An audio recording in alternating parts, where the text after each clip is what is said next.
I want to start with something that I think I usually don't compliment Chris Christie. But you know what? I'm going to compliment him today because I think he's doing the right thing. Now, as you know, or you may not, Chris Christie contracted the coronavirus, believed from this super spreader event that took place in front of the Rose Garden where he and many others were not wearing a mask. So Chris Christie wasn't feeling very well, and he was in the ICU for 7 days. Now, as you know, not a guy that's in tremendous physical shape. You won't see Chris Christie on the front of Fitness Magazine anytime soon. He was in the ICU or the hospital? He was in the ICU for 7 days. He was in the intensive care unit for 7 days. That's what I said, yes. Okay. ICU for 7 days. This is very serious. Now, luckily, he's doing better. He's out of the hospital, and he did an interview today, this morning, actually, with the GMA. And Good Morning America, for those that aren't aware what that stands for. And so Christie talked a little bit about his week-long battle with COVID. I want you to listen from Chris Christie, because this was a guy who, like Donald Trump, followed in his footsteps, was sort of an anti-masker, didn't believe in masks. Have a listen to what he said about masks today after recently coming out of the ICU. Have a listen to this.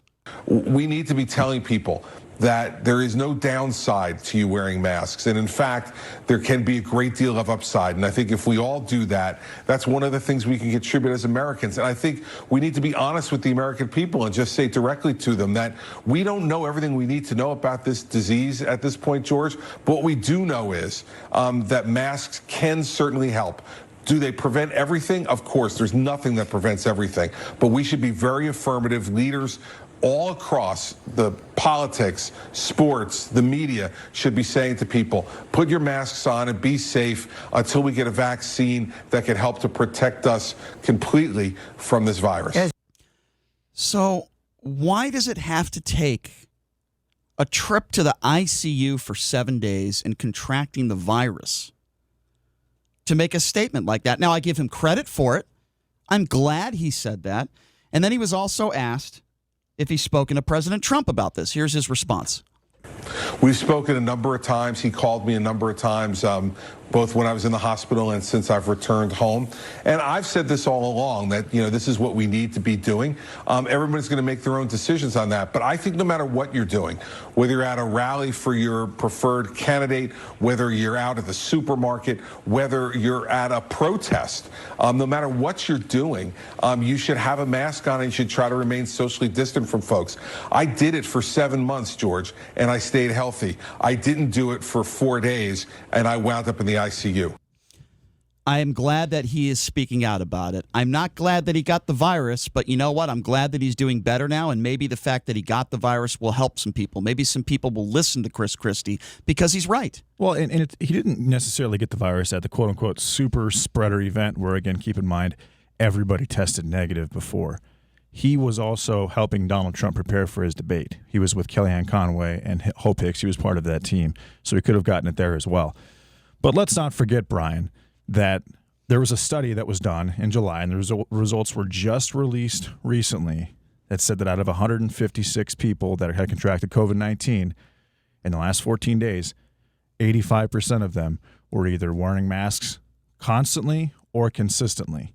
You're going by what Donald Trump said in a town hall that is completely incorrect. Actually, it's not incorrect, okay, Brian. So that's not correct. It is 100% correct. No, it's not Brian. correct. This virus is going to do what this. But I would argue that Chris Christie, the entire time, considering the fact that he's 5'10", 5'11", 350 pounds.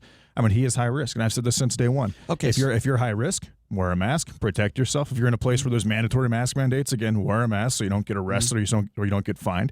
But at the end of the day, it's the decision of the citizen of the United States. Okay, we are a free country. Mm-hmm. But okay, yeah, Chris Christie is higher. He should absolutely have a mask on. And he should have had a mask on for the last 7 months because, again, if he gets this virus, he has a much greater chance, at least I thought he did. Apparently he got over the virus, but he has a much greater chance of being completely adversely affected by the virus. But that study is real, Brian.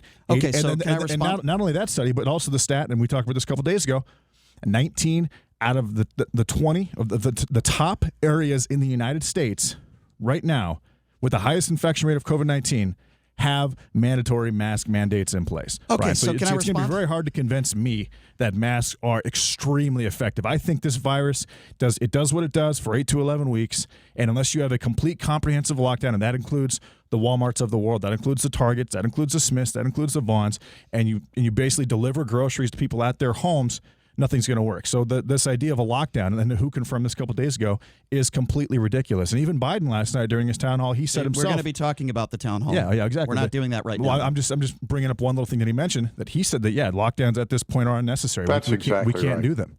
Okay, So Chris Christie should have been wearing a mask the entire time. But I think the idea that masks are just this end-all, be-all is a complete misnomer. And I think and it's been proven that this virus is significantly smaller. The particle of the virus is significantly smaller than the mask can prevent from coming in anyways. Okay, so once again, I'm not surprised because there's a lot of people that are missing the point. I believe you're missing the point as well, so I'll try to emphasize it once again.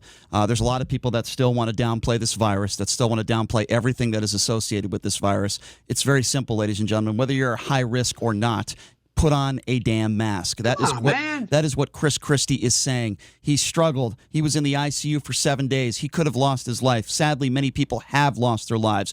Doesn't matter whether you're high risk or not, whether you're asymptomatic or not, whether you're 20 years old, 10 years old, or 80 years old. The bottom line is, even if you're healthy, even if you're going to be okay, even if you're not going to go to the hospital, you can give it to other people. It's about caring to about other people. It's about worrying about other people. So even if you're not high risk, you could give it to somebody that is. Nobody has ever said that masks are 100%. Nobody has ever said that if you wear a mask, it's impossible that you get the virus. But Chris Christie just said for 7 months he's been social distancing. For 7 months he's been wearing a mask. But for 4 days, particularly when he was around the President of the United States in that Rose Garden event, he was not wearing a mask and he was not social distancing. He basically called himself stupid. That's what he did this morning, but he's trying to help people now. And that is what we should take away from it. Not bring up numbers of how tough it is to either get this virus or get very sick from this virus. That's not what I'm talking about. I'm talking about the fact that there are so many people, so many loved ones that have been lost, over 200,000 in this country alone.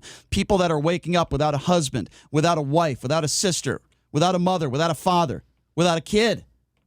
There are young people that have died from this virus as well. But regardless of whether you're high risk or not, it doesn't matter. That's not what we're talking about now. We're not talking about how difficult it is to die from this virus or how difficult it may or may not be to get the virus. We're talking about wearing a mask. Is it uncomfortable? Sure. Yes. Does it suck to wear a mask? Yes. I don't enjoy it either. But you have to do it now. You have to do it. And it shouldn't be about, well, it's your right. If you don't want to social distance, you shouldn't have to social distance. If you don't want to wear a mask, you shouldn't have to wear a mask. This is irresponsible behavior, and I'm glad that Chris Christie did this interview this morning because I think it's very, very important that he did this interview. You don't have to do it unless there is a mask mandate, and there cannot be a national mask mandate. It is unconstitutional. And again, Joe Biden said that last night as well. So yes, if there's a mask mandate, you should be wearing a mask. If you're high risk, you should be wearing a mask. But other than that, you shouldn't have to. At the end of the day, we are all citizens of the United States. We are all free citizens who are able to make our own decisions. Okay, and my point. And honestly, that's what separates the Republican mindset from the that's Democrat absurd. mindset That's at this absurd. point. Yeah, you're right. It's being controlled by the government. And being controlled by yourself and make your own decisions. You're right, because if you went to a Joe Biden rally, if Joe Biden, first of all, wouldn't have a rally with thousands of people that are not socially distancing. He had one in Pennsylvania. If I could just finish, 2 weeks ago. If I could just finish, please. Joe Biden wouldn't have a huge rally with thousands and thousands of people indoors like Donald Trump had one in Henderson, where people were not socially distancing and people were not wearing masks. So you're right. There are differences between Democrats and Republicans. For some reason, this mask thing has turned into a political ploy. It's not a political ploy. It's about saving lives, and it's about not spreading the virus and making sure people are healthy and doing their due diligence. This should not be about politics. But the Republicans, and for whatever reason, Donald Trump and many others, for months, have been anti-maskers. We have these anti-mask rallies that have been going on throughout the country. Funny, I haven't seen one Joe Biden sign in any of these rallies, but you see all these people dressed out in their MAGA gear because it has turned political. So I agree with you. Democrats, for the most part, talk about science. They talk about the doctors. They listen to the scientists. For whatever reason, Donald Trump and many members of his administration are anti-science. Doctors and certain scientists that say things that they agree with politically, Brian. Sure. So people are making it political because of the lockdowns. Okay. If the lockdowns didn't take place, and if the mask messaging had been consistent from day one, from Anthony Fauci to Surgeon General Jerome Adams, then there would be no issue with that, Brian. That's absurd. If this was not an election, of course, that's not absurd, Brian. It's absurd.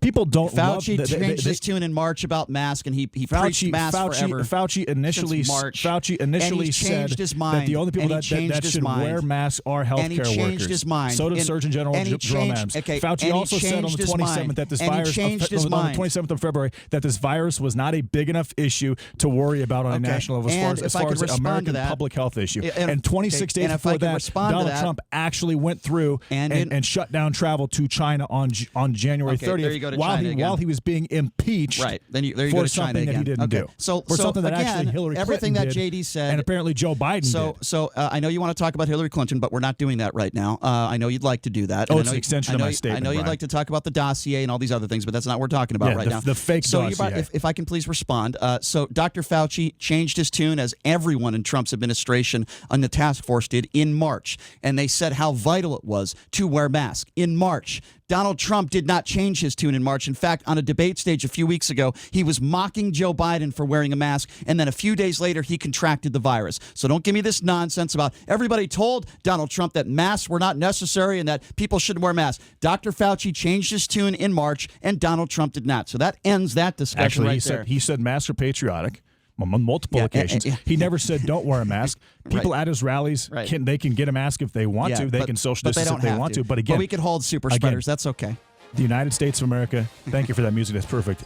Is a free country. Yep. Citizens of the United States of America they can be reckless. Are able to make their own decisions. And that's one of the things that separates us from places like communist China, Brian. Well, I agree. This country is certainly separated by the fact that we have more deaths than anywhere else in the world. This country is certainly separated by the fact that we have more cases than anywhere else in the world. So you're certainly right about that. This country certainly is separated, and throughout the world, they are laughing at us right now because we have over 20% of deaths throughout the world. So you're right. Actually, cases are spiking all over the world right now, Brian. They're spiking in a lot of states in the United States of America. They're spiking all over the world. Who has more cases in the world?